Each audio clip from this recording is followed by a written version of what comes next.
Yesaya pasal 37. Yerusalem luput dari tangan Sanherib. Segera sesudah Raja Hizkia mendengar itu, dikoyakanlah pakaiannya dan diselubunginya badannya dengan kain kabung.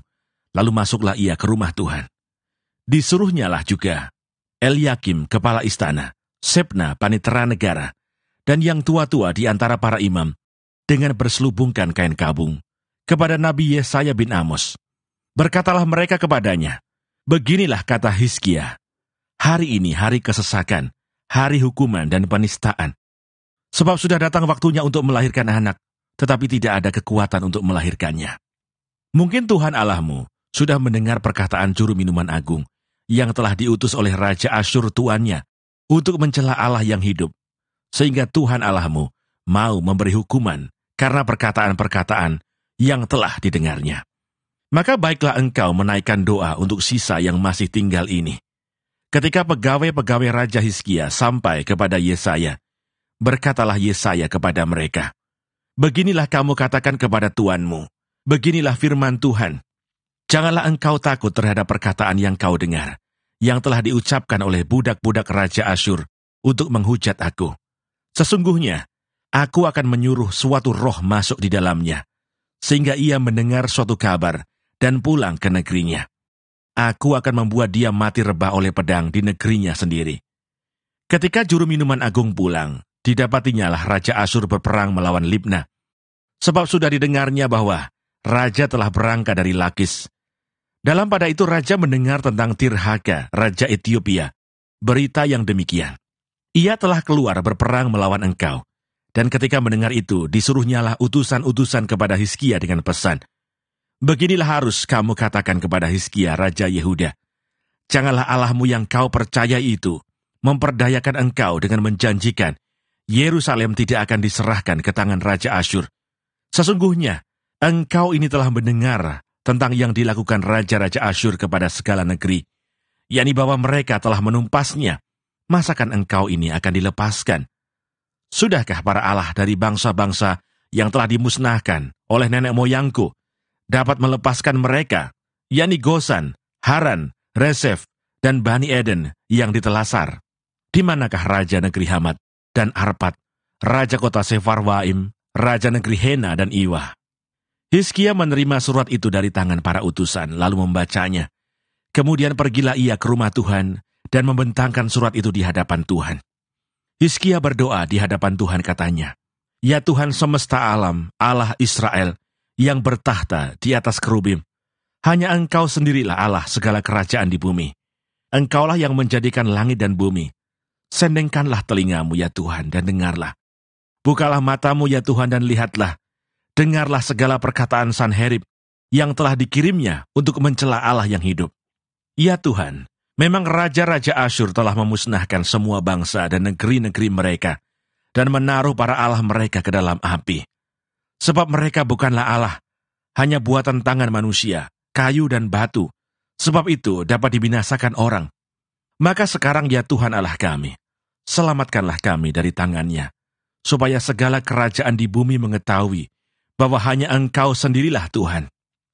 Lalu Yesaya bin Amos menyuruh orang kepada Hizkia mengatakan, beginilah firman Tuhan Allah Israel, tentang yang telah kau doakan kepadaku, mengenai Sanherib Raja Asyur. Inilah firman yang telah diucapkan Tuhan mengenai dia. Anak Dara, yaitu putri Sion, telah menghina engkau, telah mengolok-olokkan engkau, dan putri Yerusalem telah geleng-geleng kepala di belakangmu. Siapakah yang engkau cela dan engkau hujat? Terhadap siapakah engkau menyaringkan suaramu dan memandang dengan sombong-sombong? Terhadap yang Maha Kudus Allah Israel. Dengan perantaraan hamba-hambamu engkau telah mencela Tuhan, dan engkau telah berkata, dengan banyaknya keretaku, aku naik ke tempat-tempat tinggi di pegunungan, ke tempat yang paling jauh di gunung Libanon. Aku telah menebang pohon-pohon arasnya yang tinggi besar, pohon-pohon sanobarnya yang terpilih.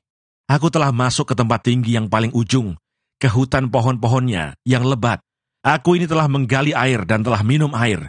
Aku telah mengeringkan dengan telapak kakiku segala sungai di Mesir. Bukankah telah kau dengar bahwa aku telah menentukannya dari jauh hari, dan telah merancangnya dari zaman purbakala? Sekarang aku mewujudkannya. bahwa Engkau membuat sunyi senyap kota-kota yang berkubu menjadi timbunan batu. Sedang penduduknya yang tak berdaya menjadi terkejut dan malu.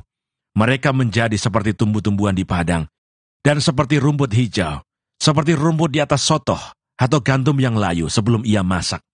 Aku tahu jika engkau bangun atau duduk, jika keluar atau masuk, atau jika engkau mengamuk terhadap aku. Oleh karena engkau telah mengamuk terhadap aku, dan kata-kata keangkuhanmu telah naik sampai ke telingaku, maka aku akan menaruh kelikirku pada hidungmu, dan kekangku pada bibirmu. Dan aku akan memulangkan engkau melalui jalan dari mana engkau datang. Dan inilah yang akan menjadi tanda bagimu, hai Hizkia. Dalam tahun ini, orang makan apa yang tumbuh sendiri, dan dalam tahun yang kedua, apa yang tumbuh dari tanaman yang pertama. Tetapi dalam tahun yang ketiga, menaburlah kamu, menuai, membuat kebun anggur, dan memakan buahnya. Dan orang-orang yang terluput di antara kaum Yehuda, yaitu orang-orang yang masih tertinggal, akan berakar pula ke bawah dan menghasilkan buah ke atas. Sebab dari Yerusalem akan keluar orang-orang yang tertinggal, dan dari Gunung Sion, orang-orang yang terluput, giat cemburu Tuhan semesta alam, akan melakukan hal ini. Sebab itu beginilah firman Tuhan mengenai Raja Asyur. Ia tidak akan masuk ke kota ini, dan tidak akan menembakkan panah ke sana. Juga ia tidak akan mendatanginya dengan perisai, dan tidak akan menimbun tanah menjadi tembok untuk mengepungnya. Melalui jalan dari mana ia datang, ia akan pulang. Tetapi ke kota ini, ia tidak akan masuk. Demikianlah firman Tuhan. Dan aku akan memagari kota ini untuk menyelamatkannya. Oleh karena aku dan oleh karena Daud hamba-Ku. Keluarlah malaikat Tuhan, lalu dibunuhnyalah 185.000 orang di dalam perkemahan Asyur. Keesokan harinya pagi-pagi tampaklah semuanya bangkai orang-orang mati belaka. Sebab itu berangkatlah Sanherib, Raja Asyur dan pulang. Lalu tinggallah ia di Ninive. Pada suatu kali ketika ia sujud menyembah di dalam kuil Nisroh, Allahnya, maka Adramelech dan Sarezer, anak-anaknya membunuh dia dengan pedang, dan mereka meloloskan diri ke tanah Ararat. Kemudian Esarhadon anaknya menjadi raja menggantikan dia. Yesaya pasal 38. Hizkia sakit dan disembuhkan. Pada hari-hari itu Hizkia jatuh sakit dan hampir mati. Lalu datanglah Nabi Yesaya bin Amos dan berkata kepadanya, "Beginilah firman Tuhan, sampaikanlah pesan terakhir kepada keluargamu, sebab engkau akan mati, tidak akan sembuh lagi." Lalu Hizkia memalingkan mukanya ke arah dinding, dan ia berdoa kepada Tuhan. Ia berkata, "Ah Tuhan, ingatlah kiranya, bahwa aku telah hidup di hadapanmu dengan setia dan dengan tulus hati, dan bahwa aku telah melakukan apa yang baik di matamu." Kemudian menangislah Hizkia dengan sangat. Maka berfirmanlah Tuhan kepada Yesaya, "Pergilah dan katakanlah kepada Hizkia, beginilah firman Tuhan Allah Daud, bapa leluhurmu. Telah kudengar doamu dan telah kulihat air matamu. Sesungguhnya, aku akan memperpanjang hidupmu 15 tahun lagi. Dan aku akan melepaskan engkau dan kota ini dari tangan Raja Asyur, dan aku akan memagari kota ini. Inilah yang akan menjadi tanda bagimu dari Tuhan, bahwa Tuhan akan melakukan apa yang telah dijanjikannya. Sesungguhnya, bayang-bayang pada penunjuk matahari buatan Ahaz akan kubuat mundur ke belakang 10 tapak yang telah dijalaninya. Maka pada penunjuk matahari itu, matahari pun mundurlah ke belakang 10 tapak dari jarak yang telah dijalaninya." Karangan Hizkia Raja Yehuda sesudah ia sakit dan sembuh dari penyakitnya. "Aku ini berkata, dalam pertengahan umurku aku harus pergi. Ke pintu gerbang dunia orang mati aku dipanggil, untuk selebihnya dari hidupku. Aku berkata, aku tidak akan melihat Tuhan lagi di negeri orang-orang yang hidup. Aku tidak akan melihat seorang pun lagi di antara penduduk dunia. Pondok kediamanku dibongkar dan dibuka seperti kemah gembala. Seperti tukang tenun menggulung tenunannya. Aku mengakhiri hidupku. Tuhan memutus nyawaku dari benang hidup. Dari siang sampai malam, Engkau membiarkan aku begitu saja. Aku berteriak minta tolong sampai pagi. Seperti singa, demikianlah Tuhan menghancurkan segala tulang-tulangku. Dari siang sampai malam, Engkau membiarkan aku begitu saja. Seperti burung layang-layang, demikianlah aku menciap-ciap. Suaraku redup seperti suara merpati. Mataku habis menengadah ke atas, ya Tuhan. Pemerasan terjadi kepadaku. Jadilah jaminan bagiku. Apakah yang akan kukatakan dan kuucapkan kepada Tuhan? Bukankah Dia yang telah melakukannya? Aku sama sekali tidak dapat tidur, karena pahit pedihnya perasaanku. Ya Tuhan, karena inilah hatiku mengharapkan Engkau. Tenangkanlah rohku, buatlah aku sehat, buatlah aku sembuh. Sesungguhnya, penderitaan yang pahit menjadi keselamatan bagiku. Engkaulah yang mencegah jiwaku dari lubang kebinasaan. Sebab Engkau telah melemparkan segala dosaku jauh dari hadapan-Mu. Sebab dunia orang mati tidak dapat mengucap syukur kepadamu, dan mau tidak dapat memuji-muji Engkau. Orang-orang yang turun ke liang kubur tidak menanti-nanti akan kesetiaan-Mu. Tetapi hanyalah orang yang hidup, dialah yang mengucap syukur kepadamu. Seperti aku pada hari ini. Seorang bapa memberitahukan kesetiaan-Mu kepada anak-anaknya. Tuhan telah datang menyelamatkan aku. Kami hendak main kecapi seumur hidup kami di rumah Tuhan. Kemudian berkatalah Yesaya, baiklah diambil sebuah kue ara dan ditaruh pada barah itu supaya sembuh. Sebelum itu Hizkia telah berkata, apakah yang akan menjadi tanda bahwa aku akan pergi ke rumah Tuhan? Yesaya pasal 39.